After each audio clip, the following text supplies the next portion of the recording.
What if one wrong assumption could cost you everything? On this flight, a confident flight attendant thought she held all the power until she crossed the wrong passenger. What started as a quiet mistake quickly spiraled into a silent reckoning at 35,000 feet. And by the time the plane landed, her fate was already sealed. Stay with us, because this is a lesson in power, patience, and the kind of justice you never see coming. Before we dive in, let us know. What time are you listening to this, and where are you? Drop a comment below. We'd love to hear from you. The hum of the airport was a constant and indistinct murmur of conversations blending with the occasional crackle of overhead announcements. Margaret Delacroix sat near Gate 32 at Miami International Airport, her hands folded neatly in her lap. She had always been a patient woman, the kind who never rushed for a flight, never jostled in line, never allowed herself to be swept up in the frantic energy of travelers around her. At 85, she had learned the value of composure. She wore a tailored navy blue blazer, the kind of classic elegance that never went out of style. A silk scarf draped around her neck, and her silver hair was pinned back with precision. She was neither frail nor fragile. Years of careful living had left her sharp, steady. A cane rested against her knee, not a necessity, but a habit. Margaret glanced at her watch, an old Cartier piece that had belonged to her late husband. It was almost time to board. She adjusted her seat, watching as a group of flight attendants passed by. Their polished uniforms crisp, their expressions a mix of forced smiles and quiet exhaustion. One of them, a young woman with striking red hair pulled into a severe bun, glanced in Margaret's direction.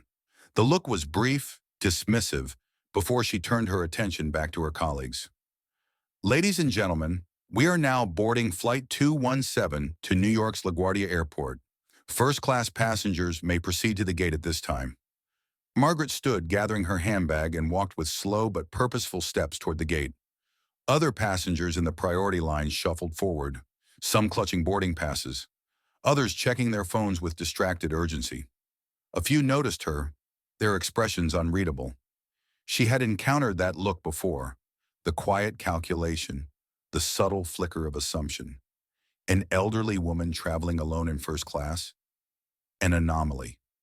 She handed her ticket to the gate agent, a young man who barely glanced at her before nodding her through. Margaret made her way down the jet bridge, feeling the familiar chill of the air conditioning as she stepped onto the plane. Inside, the first-class cabin was a world of muted luxury, wide leather seats, soft lighting, the faint scent of fresh coffee lingering in the air. She found her seat easily, placing her handbag on the floor beside her before settling in. The seat next to her was unoccupied for now. She exhaled, feeling the comfort of the plush seat beneath her.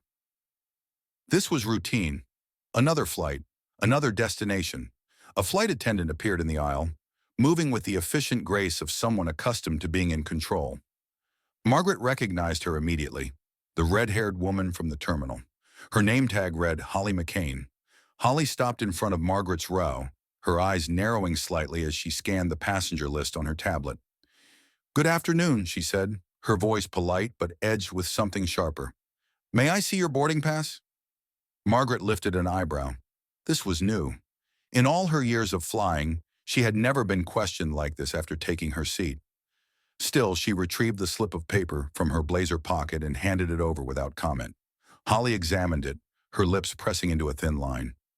"This is for first class," she murmured under her breath, as if trying to reconcile what she saw with what she expected.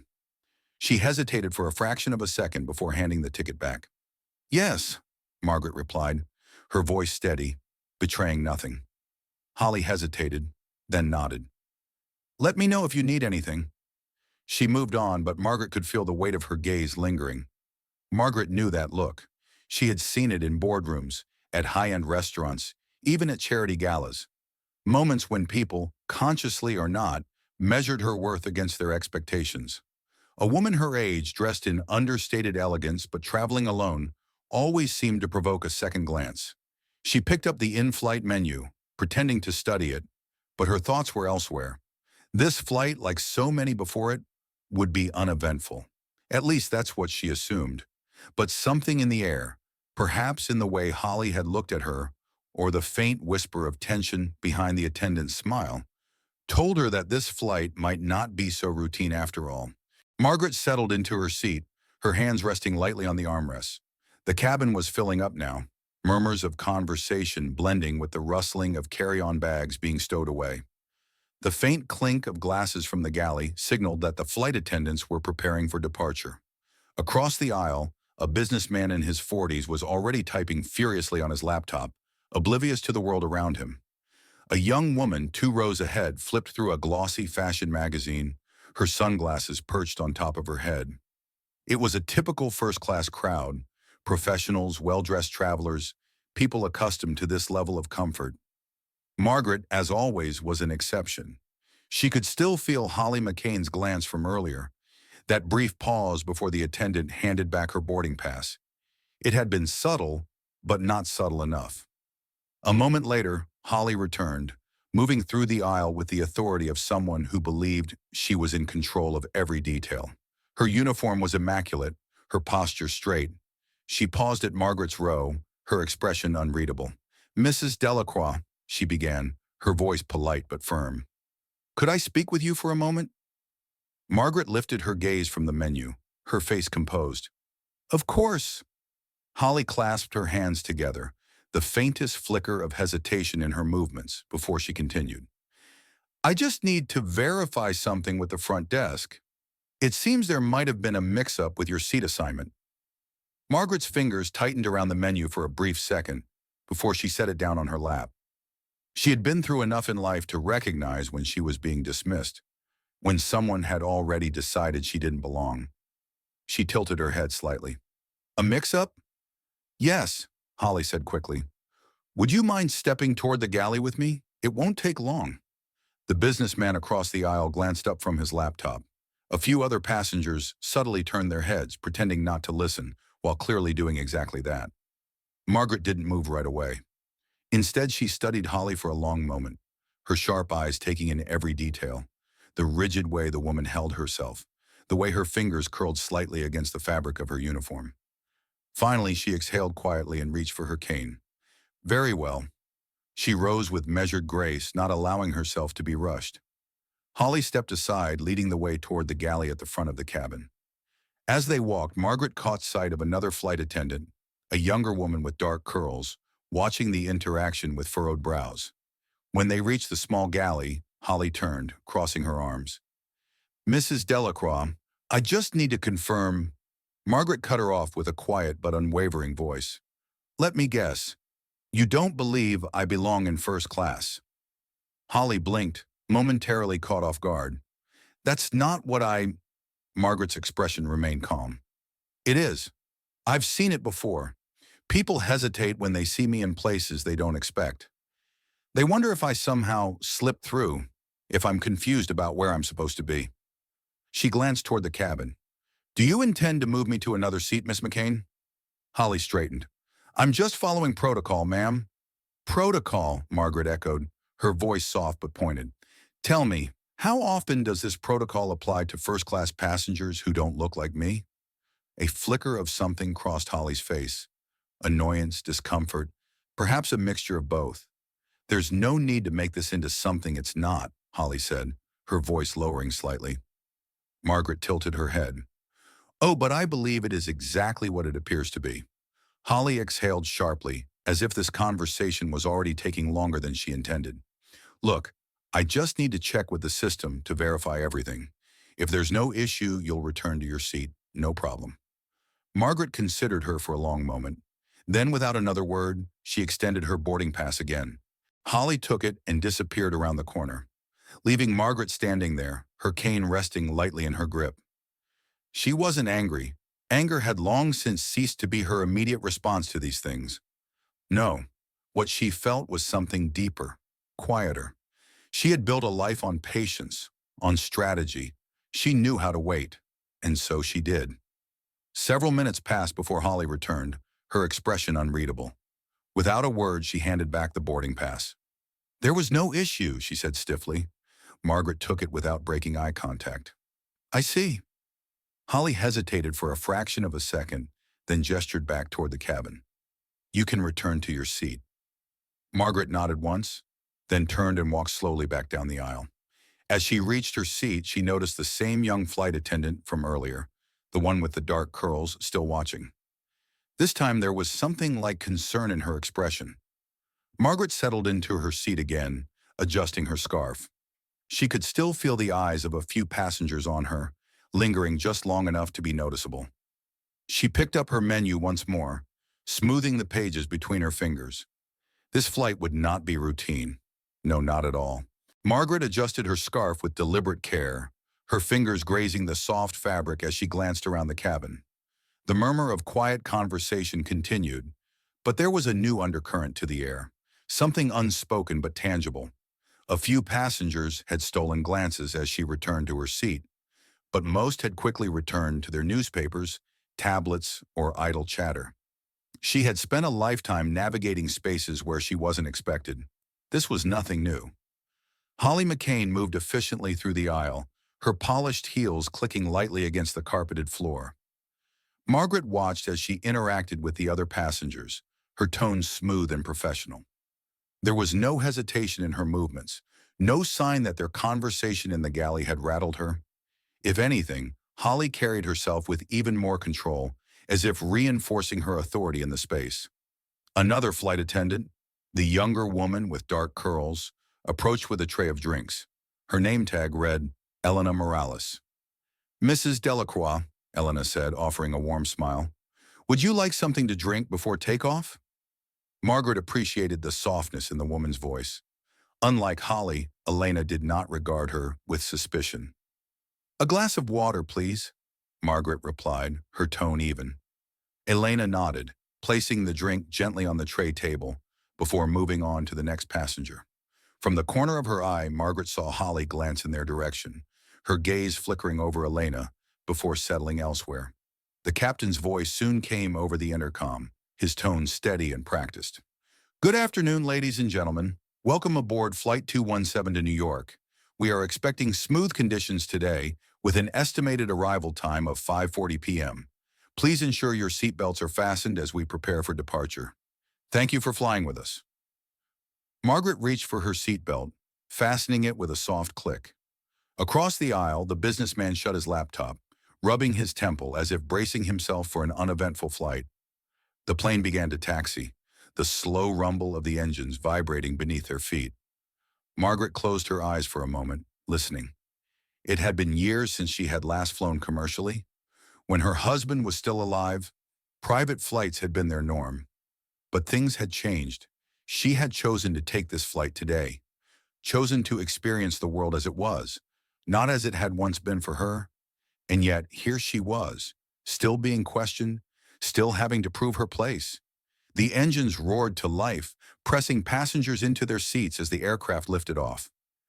Margaret inhaled slowly, letting the pressure settle in her chest as the ground disappeared below them. When she opened her eyes again, Holly was making her way back down the aisle. This time she stopped beside Margaret's row. Margaret set her hands neatly on her lap and looked up, waiting. Holly's expression was unreadable, but there was something colder in her stance than before.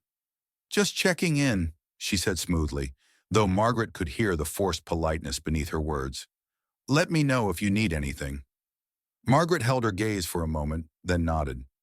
"I'll do that." Holly didn't linger. She continued down the aisle, her presence leaving behind an invisible weight.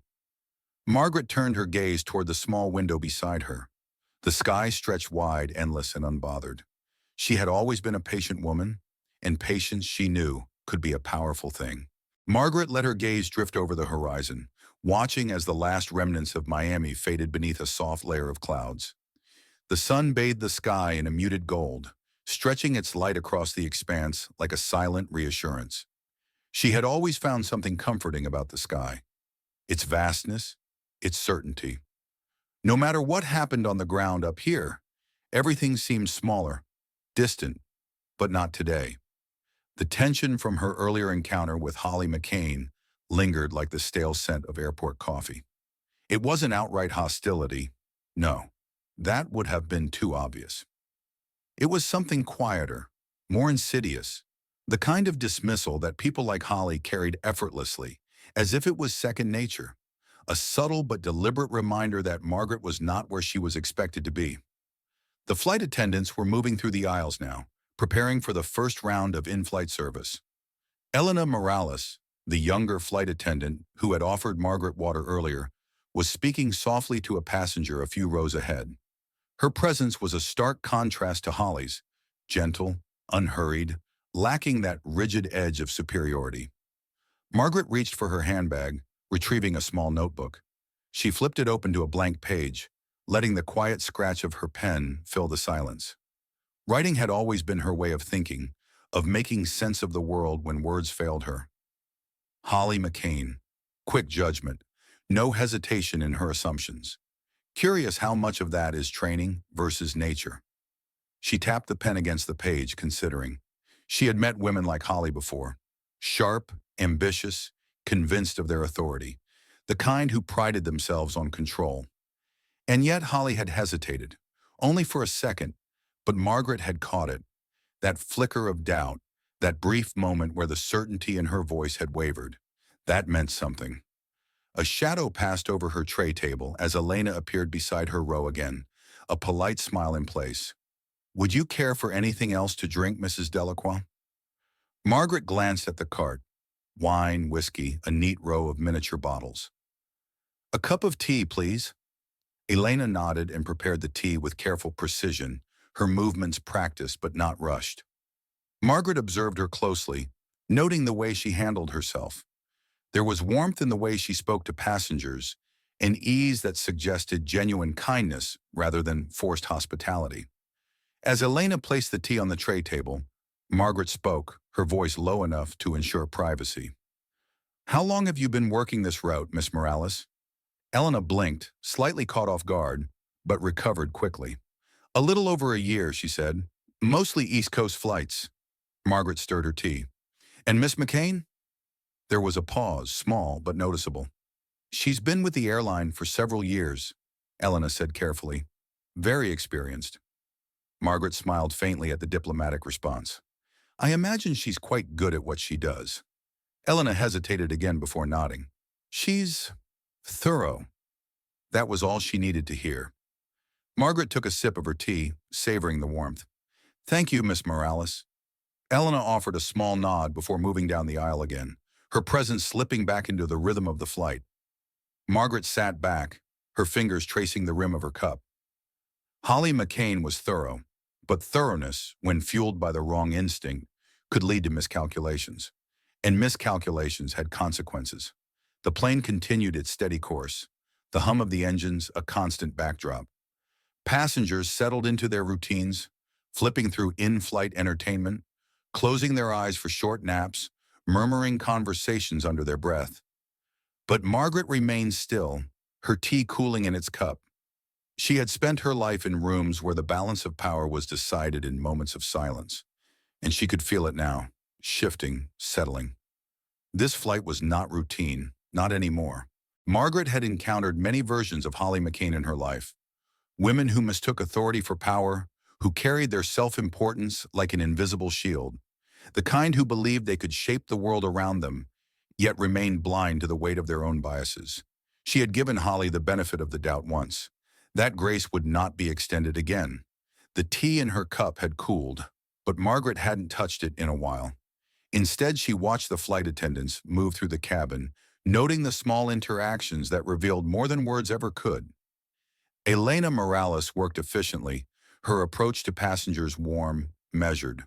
She smiled at a young mother struggling to calm her restless toddler, kneeling beside the aisle to hand the child a small toy airplane from her apron pocket.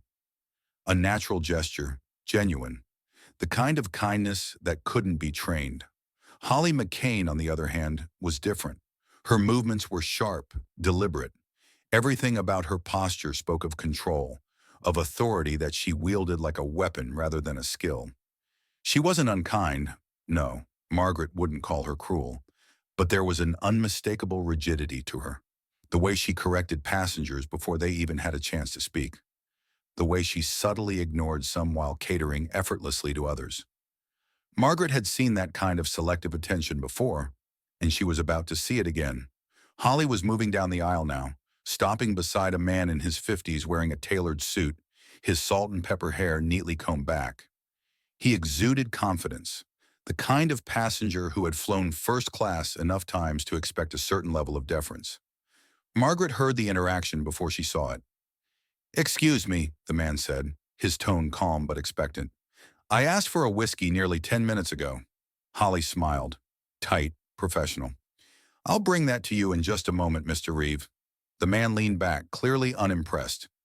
"I'd appreciate it if you could prioritize it." Holly nodded once, then turned, only to make brief eye contact with Margaret as she passed.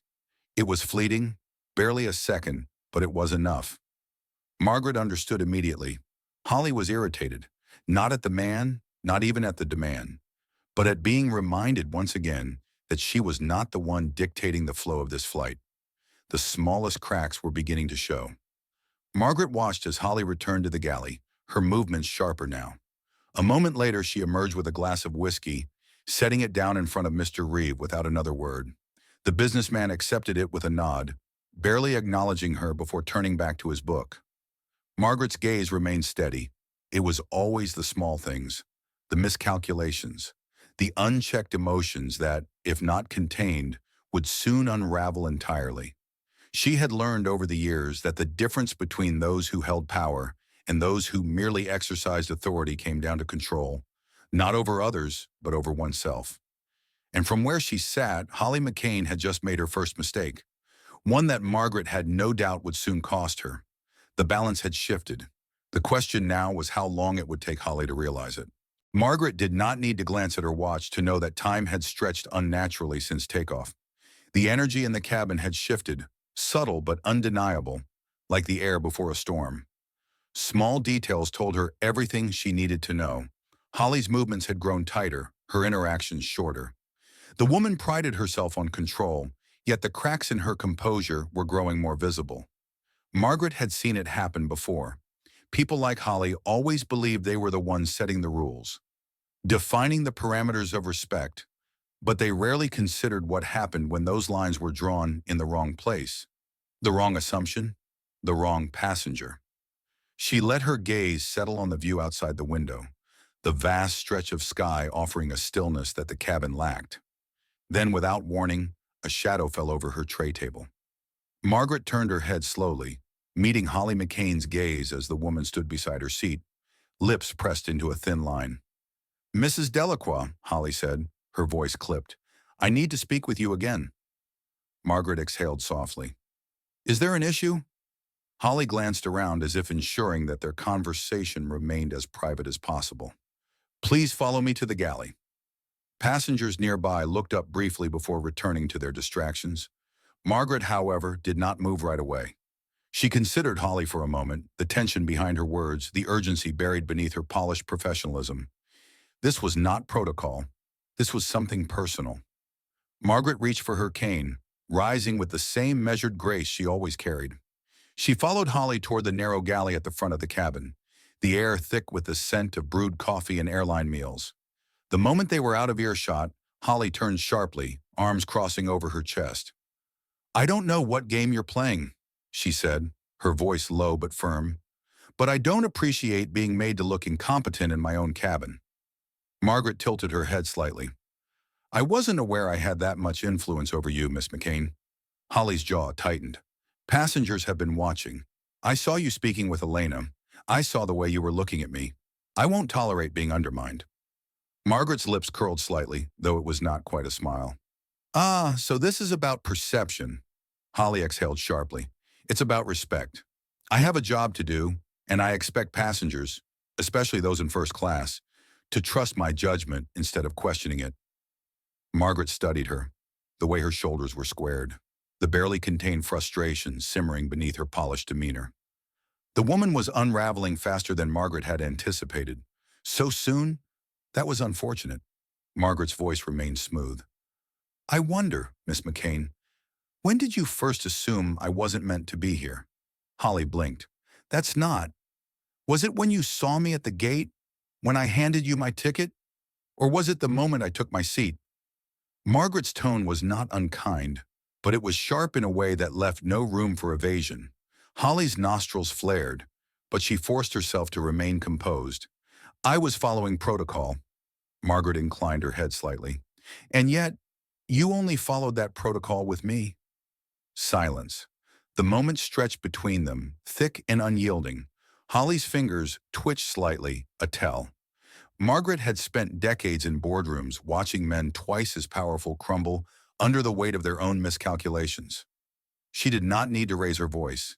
She did not need to make a scene. She had already won. Holly exhaled, her breath coming out sharper than intended. If you have a complaint, Mrs. Delacroix, you're welcome to file it after the flight. Until then, I would appreciate it if you would stop making my job more difficult. Margaret nodded, the movement slow, deliberate. Of course, Miss McCain, I wouldn't dream of making things harder for you. She let the words linger before stepping past Holly, walking back toward the first-class cabin with the same quiet dignity she had carried since boarding.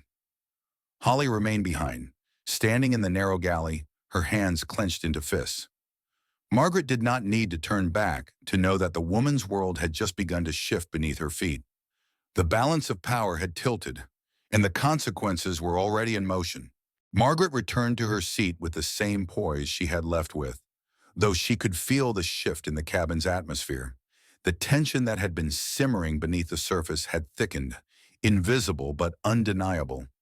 A few passengers glanced in her direction as she settled back into her seat, their curiosity unspoken yet evident. She was accustomed to that. People often watched when they sensed something unfolding, even if they didn't fully understand what it was. Holly McCain was not far behind. When the flight attendant re-entered the cabin, there was an energy to her movements. Controlled, but just barely.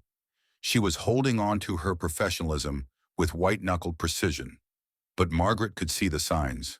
The clipped responses, the way her fingers adjusted her cuffs just a little too often, the glance she shot toward Margaret when she thought no one was looking.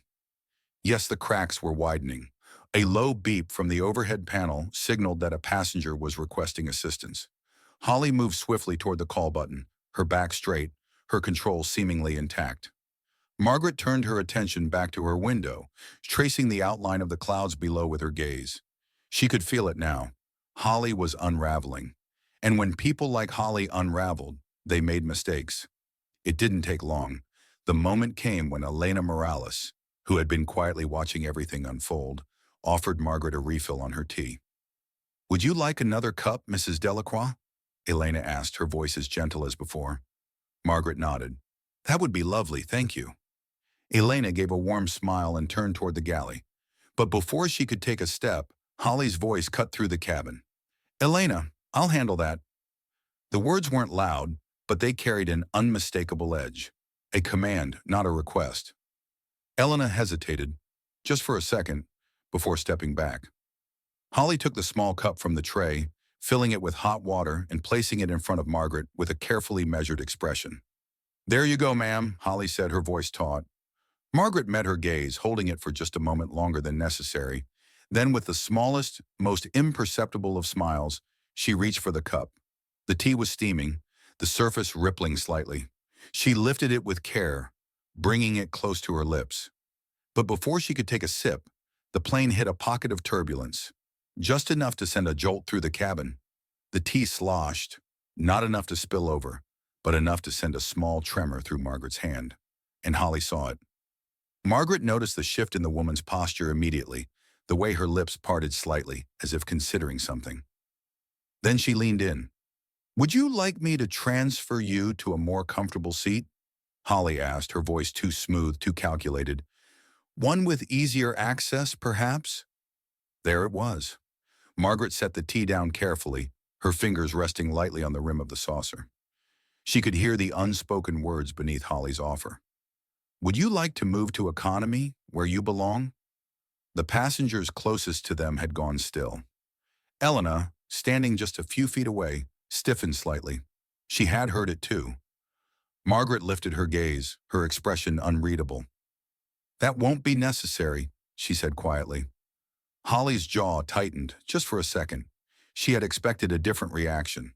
Frustration, a protest maybe, but not this. Margaret smiled. Not out of kindness, but out of certainty. Because in that moment, she knew Holly had made the mistake that would cost her everything. The balance of power had shifted for the last time, and there was no coming back from it. The moment hung between them like the thin edge of a blade, sharp and waiting to cut. Margaret could feel it, the way the tension in the cabin had coiled into something almost tangible. The air was different now, not just between her and Holly McCain, but within the very fabric of the flight itself. This was the moment when a mistake stopped being a small misstep and became something irreversible. Margaret did not rush her next movement. She picked up her spoon and stirred her tea gently, watching as the ripples danced across the surface. Then she set it down on the saucer with a soft clink and looked up. Holly was still standing there, waiting for something. A reaction, perhaps. A sign that she had won. She would be waiting for a long time. Margaret met her gaze with a calm that had taken decades to perfect. "I appreciate your concern," she said, her voice even, "but I'll remain exactly where I am." The words were polite, but there was no mistaking their weight. The surrounding passengers, who had been pretending not to listen, suddenly became very interested in their books, their screens, their half-empty glasses of champagne. The air in first class was no longer one of quiet luxury, but of discomfort, of something shifting, something breaking. Holly's fingers curled slightly at her sides. She recovered quickly, straightening her posture. "Of course," she said, her voice tight. "Let me know if you need anything else." And then she turned sharply on her heel and walked away. Margaret exhaled softly and lifted her tea to her lips. The warmth was steady, grounding. She could feel Elena watching her. The younger flight attendant hesitated before stepping closer. "Mrs. Delacroix," she said carefully, her voice quiet, meant for Margaret's ears alone. Margaret set down her tea. "You don't have to say anything, dear." Elena's expression flickered with something close to gratitude, but also something deeper, uncertainty perhaps. She glanced in Holly's direction, where the red-haired woman was now speaking to another passenger, her movements brisk, as if she needed to regain control of something that was slipping through her fingers. Then Elena did something unexpected. She bent slightly and whispered, "She's watching you." Margaret did not react outwardly, but she already knew. Holly McCain had made her move. Now it was only a matter of waiting, and Margaret Delacroix had never minded waiting. As Elena straightened and returned to her duties, Margaret reached for her handbag and, with the same careful patience she had always carried, pulled out her phone. She had made exactly one call since this flight began, and she would only need to make one more. With quiet certainty, she typed out a message. Then she pressed send. The wheels were in motion now. There was no turning back. The plane cruised smoothly at 35,000 feet, but in the first-class cabin, the tension was anything but steady. Margaret could sense it, the way people subtly adjusted in their seats, the flickers of glances stolen when they thought no one was looking. The atmosphere had shifted into something heavier, as if the entire space was waiting for something to happen. She placed her phone back into her handbag, resting it lightly on her lap. She wasn't in a hurry. Change, real change, never happened in an instant. It happened in moments like these, small, seemingly insignificant shifts that, when strung together, created an unstoppable force. Margaret had seen it play out in boardrooms, at fundraisers, even in social circles where the illusion of civility masked deep-seated biases. The people who assumed they had control were often the ones who lost it the fastest, and Holly McCain was unraveling by the second. From the corner of her eye, Margaret watched as Holly moved down the aisle, her posture rigid, her gaze scanning the cabin as if ensuring that every detail was still within her grasp. But there was something else now, hesitation, uncertainty. She was no longer dictating the course of this flight. She was reacting to it.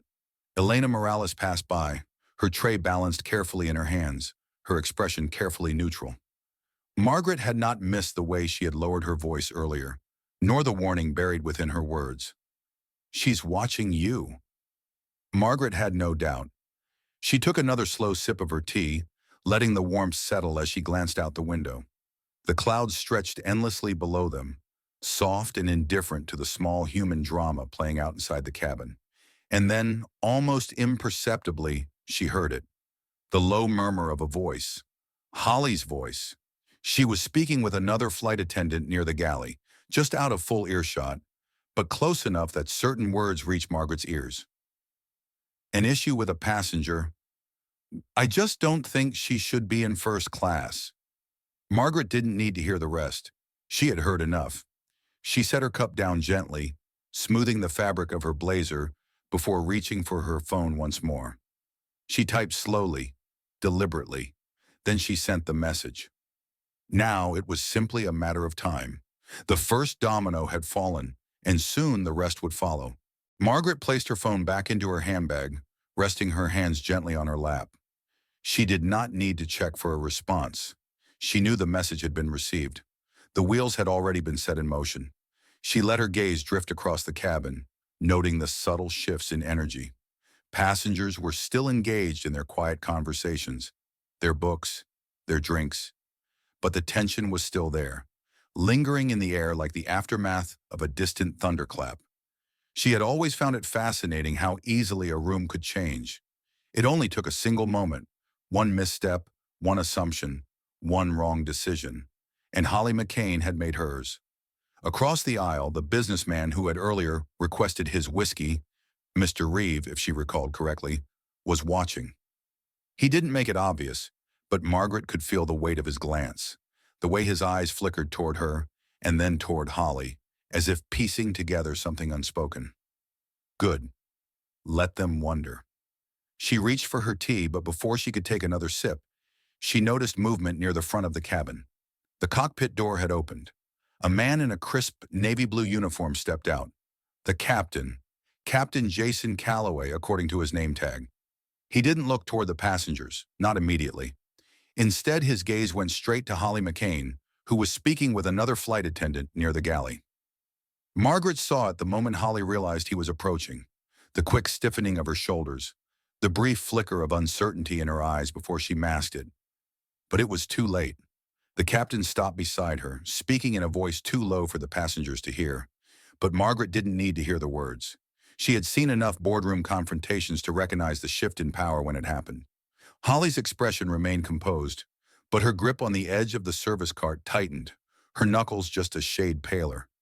She responded, short and clipped, but the captain remained impassive, nodding once before gesturing toward the front of the plane. Margaret watched as Holly hesitated.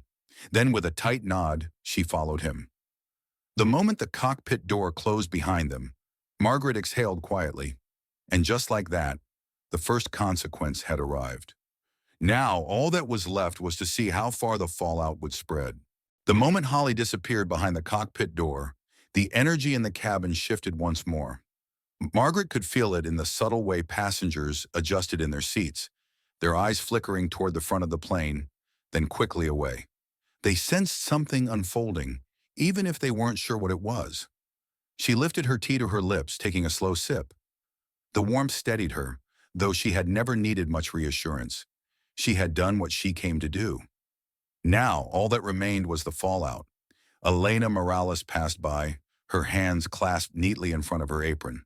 Her expression was composed, but Margaret caught the way her eyes darted toward the cockpit door, lingering for just a second too long. She knew something was happening. Margaret placed her cup down gently. "Miss Morales," she said, her voice soft but deliberate. Elena hesitated only briefly before stepping closer. "Yes, Mrs. Delacroix?" Margaret tilted her head slightly. "I do believe the flight crew is handling something important. I trust it will be resolved accordingly." Elena swallowed, her fingers tightening around the hem of her apron. I'm sure everything is fine, ma'am." Margaret smiled faintly. "Of course." Elena lingered for a moment longer, then nodded and continued down the aisle. Margaret returned her attention to the window, the endless stretch of clouds beneath them, reflecting the golden hue of the afternoon sun. She had spent a lifetime playing the long game. She could wait. Several minutes passed before the cockpit door opened again. Captain Calloway stepped out first, his expression unreadable. Behind him, Holly followed, her posture straighter than before. But Margaret did not miss the tension in her shoulders, the tightness in her jaw. Something had changed. Margaret had no doubt about what had been said behind that door. The moment Holly stepped back into the cabin, she scanned the rows with calculated precision. She was looking for Margaret. Margaret met her gaze with the same quiet patience she had always carried. Holly hesitated. For the first time since this flight began, she hesitated. Then without a word, she turned and strode toward the galley. Margaret allowed herself a small, knowing smile. The reckoning had begun, and it was far from over. Margaret watched as Holly disappeared into the galley, her steps clipped, her posture unnaturally rigid. The cabin remained still, but the air was thick with something unspoken, an awareness that something significant had just happened. She could feel the shift in power now. It was subtle, almost imperceptible, but it was there. The way the flight attendants glanced toward the front of the plane, the way Elena Morales moved with careful precision, as if she were treading on uncertain ground. Even the passengers, though mostly uninvolved, had started to sense that something was unraveling. Margaret had always believed that real power was not in force, nor in the volume of one's voice. It was in patience, in knowing when to move and when to let others destroy themselves. And Holly McCain was doing just that. Margaret reached for her cup of tea, but before she could lift it, a soft voice interrupted her thoughts. "Mrs. Delacroix." She glanced up to find Elena standing beside her row, her fingers clasped together. Her voice was quieter than before, hesitant. Margaret tilted her head. "Yes, dear." Elena's gaze flickered toward the galley before settling back on Margaret. I just wanted to check if you needed anything." Margaret studied her for a moment. She was young, eager, but most importantly, aware. She had seen everything unfold and had chosen to stay silent. A wise choice. Margaret shook her head slightly. "I'm quite all right, Miss Morales." Elena nodded quickly but lingered for a moment longer, as if debating whether to say more. Then with a faint, uncertain smile, she turned and moved back toward the service station. Margaret exhaled slowly and turned her attention back to the galley. She knew what was happening in there. She could picture it perfectly. The hushed voices, the quiet reprimand from the captain, the dawning realization on Holly McCain's face that she had made an irreversible mistake. It was always the same. People like Holly never believed they could fall. Until they did. The minutes stretched. Then finally the curtain to the galley shifted, and Holly emerged once more. But she was different now. Her steps weren't as sharp. Her hands weren't as steady. There was something in her face, a tightness, a flicker of uncertainty that hadn't been there before. She walked past Margaret's row without stopping, without a glance. And that, Margaret knew, was the first sign of defeat. The fall had begun, and it was only going to get worse from here. Margaret remained still, her fingers lightly resting on the rim of her cup. She had nothing left to do but wait. The dominoes had already begun to fall, and Holly McCain was standing in the middle of their path, unable to stop what was coming. She had expected retaliation, a last attempt at control, perhaps even another fabricated reason to remove her from first class. But no, Holly had walked past without a word, her once commanding presence reduced to silent avoidance. That was not a good sign, for Holly at least. Margaret had seen this before. The moment when someone realized they had lost. When authority, the thing they had clung to so desperately, was no longer theirs to wield. Some fought harder, some lashed out, and some, like Holly, retreated. But retreating did not erase the damage already done. From the corner of her eye, she saw Elena Morales glance toward the galley again. The younger flight attendant had been more careful than most, keeping herself at a distance. But Margaret could tell that she knew. She knew the balance of power had shifted, and soon the rest of the plane would know it too. The overhead chime signaled an announcement, and a moment later, Captain Calloway's voice filled the cabin, steady and composed. "Ladies and gentlemen, as we continue our flight to New York, we'd like to remind you that our crew is here to ensure a comfortable experience. If you require anything, please do not hesitate to ask. Thank you." A routine message, one that meant nothing to most passengers. But Margaret knew better. She could hear the weight behind his words, the subtle way he reinforced authority, but not Holly's authority. The captain had spoken, and he had not given her power back. Margaret exhaled softly. She had not needed to raise her voice. She had not needed to demand anything. She had simply waited. And now all that remained was the final consequence.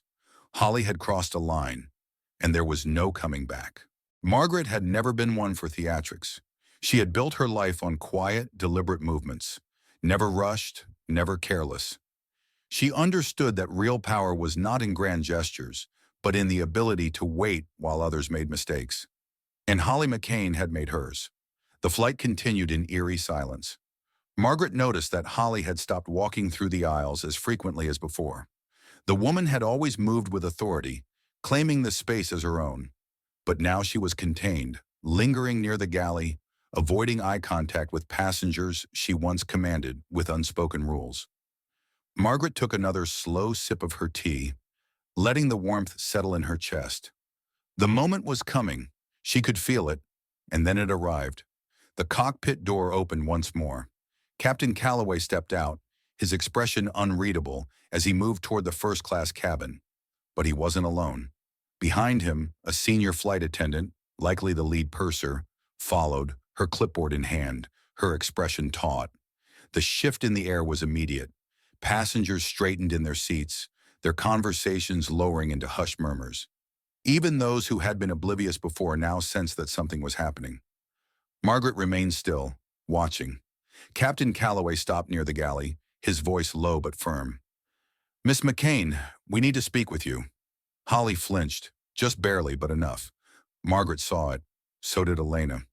The young flight attendant had paused mid-step, holding a tray as she turned slightly, her gaze flickering toward Holly. Everyone was waiting. For what, they didn't know. But Margaret did. Holly's fingers curled at her sides before she exhaled, nodding stiffly. Without another word, she followed them toward the front of the plane, disappearing past the curtain into the restricted area near the cockpit. The moment the curtain fell back into place, the whispers began. Margaret let them swirl around her, unmoving, untouched by the quiet storm of speculation.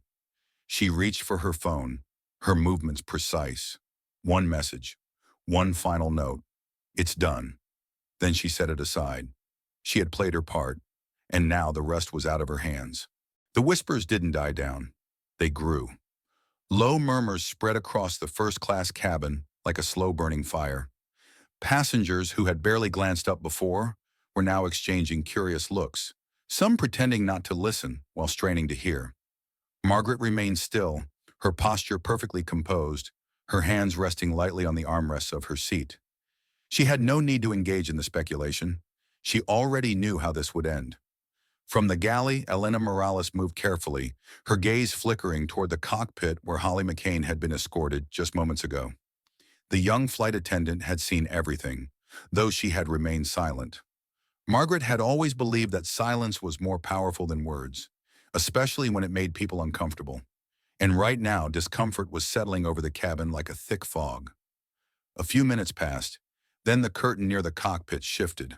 Holly McCain reappeared, but she was not the same woman who had commanded the first-class cabin just hours ago. Her face was pale, her lips pressed tightly together, as if holding back words that would only make things worse.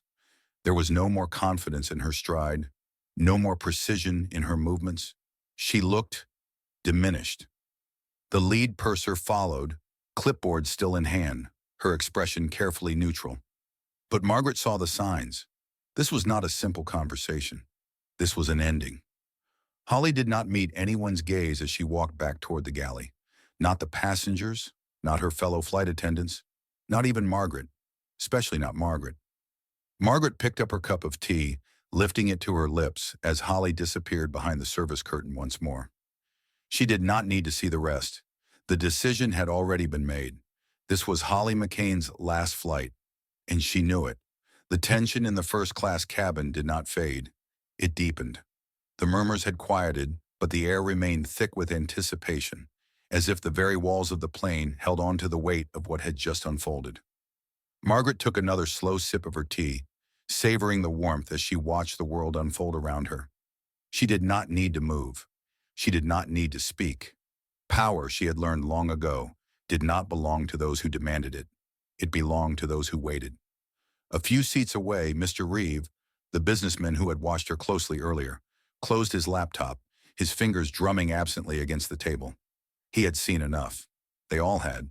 The curtain near the galley did not shift again. Holly McCain did not return. Margaret knew why. Some endings did not require an announcement. Elena Morales, the young flight attendant who had been careful in her silence, moved through the cabin with quiet efficiency. But when she passed Margaret's row, she hesitated, just for a second. Then, as if making a decision, she leaned in. "Would you like anything else, Mrs. Delacroix?" she asked, her voice soft, measured. Margaret met her gaze. She saw it there, the understanding, the unspoken acknowledgement of everything that had happened. Margaret smiled faintly. "No, dear. I believe I have everything I need." Elena nodded once, stepping back, but Margaret caught the way she straightened her posture slightly. Something had changed, not just for Holly McCain, for Elena, for the passengers, for the entire balance of power within this small enclosed world at 35,000 feet. The plane continued its smooth descent toward New York, the city lights beginning to flicker beneath them, stretching like a vast constellation against the darkness. Margaret exhaled slowly, watching the view, feeling the quiet satisfaction settle within her. Holly McCain had assumed she was untouchable. She had learned otherwise. Margaret did not need to see what awaited the woman when they landed. She did not need to watch as she was pulled aside, escorted from the plane, reprimanded in ways that would ripple through her career like a tidal wave. She had already won. The real victory was in the silence, in the waiting, in knowing that some people would never make the same mistake again. The plane touched down, the tires kissing the runway with a steady, controlled landing. Margaret adjusted her scarf, gathering her things. As the cabin filled with the familiar sounds of passengers preparing to disembark, she remained seated, unhurried. She had nowhere to be in a rush. She had all the time in the world, and she had already made her point. Power isn't always about who speaks the loudest. It's about who waits, who watches, and who knows when to strike. Holly McCain believed she controlled the cabin, but real control belonged to someone who never had to raise her voice. This story is a reminder that respect should never be based on assumptions, because sometimes the quietest person in the room is the one who holds all the power. What do you think? Have you ever seen someone underestimate the wrong person? Let us know in the comments. We'd love to hear your thoughts. And if you enjoyed this story, don't forget to like, share, and subscribe for more gripping tales of power, justice, and the unexpected. See you in the next one.